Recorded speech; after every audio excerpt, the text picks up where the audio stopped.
I am officially all in on Drake Maye. Drake Maye has been amazing so far this season. What I've seen out of him, he's given us 17.3 points per game in his starts this season. That's almost identical to the number of points you're getting out of quarterback 14 on the season, Jared Goff. Jared Goff, who's considered an MVP candidate, has all the weapons in the world. And when you compare a guy like Pop Douglas to Amon-Ra St. Brown, Ramondre Stevenson to Jahmyr Gibbs and David Montgomery, a guy like Sam Laporta to Hunter Henry, it's just no comparison.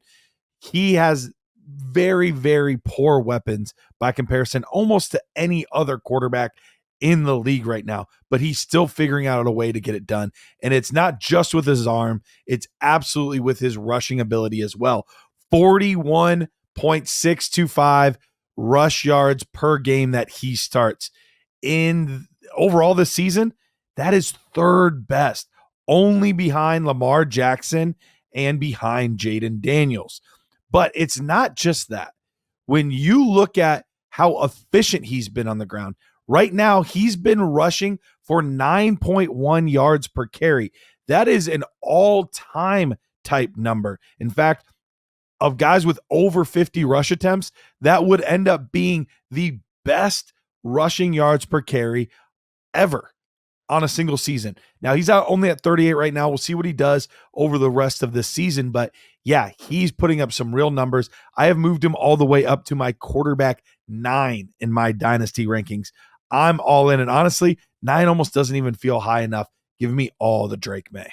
Speaking of quarterbacks moving up my boards, Michael Penix is also rising up my board as well. And this one's very different. It's not because of what he's doing on the field, but it's because of what Kirk Cousins isn't doing on the field right now.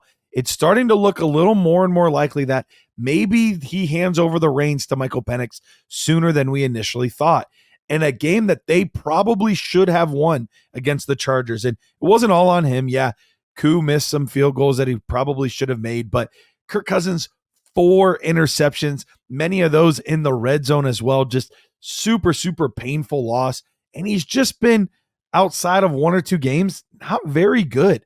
Michael Penix, an older quarterback in this draft class that was taken with a top 10 pick.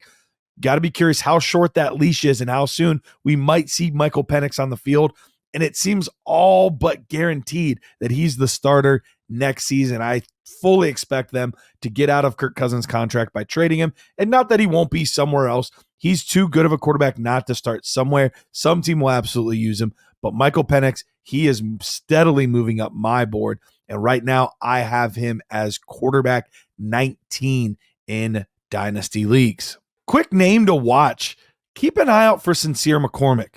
Long term, I don't think there's much here, but this season, I'm keeping an eye out. This Las Vegas Raiders team has not been very good. And on the ground, they're the worst, in fact, in terms of rushing. So when you put up a practice squad guy against Kansas City, who's been the 3rd best team against the run, that should spell disaster, right?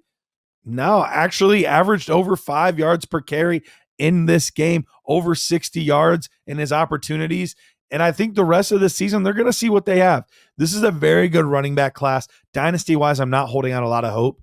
But in redraft, pick him up because you might be able to use him. And if it is in Dynasty, make sure he's rostered because you might be able to flip him for an early 3rd or a late 2nd, something like that if a team is willing to deal with you. If you drafted Najee Harris as your running back too, you're pretty happy with how he's played this season. And there's a lot of leagues where he ended up being the running back 3 for your team. And if that's the case, you're ecstatic with how consistently solid Najee's been.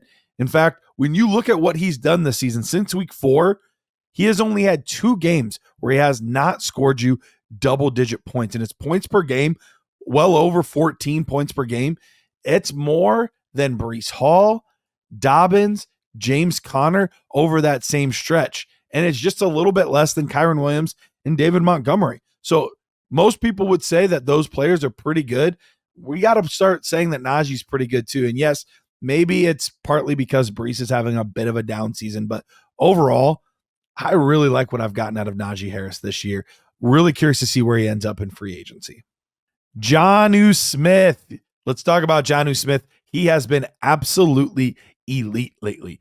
3 straight games over 20 points. And as we're prepping for the fantasy playoffs, that's huge. He's been good enough for me that I've even started him in the flex spot in some leagues, not even in my tight end spot, in my flex spot in a few leagues. That's how good he has been. 17 points per game since week 7, and he's averaging 7 targets per game. So the target share is there.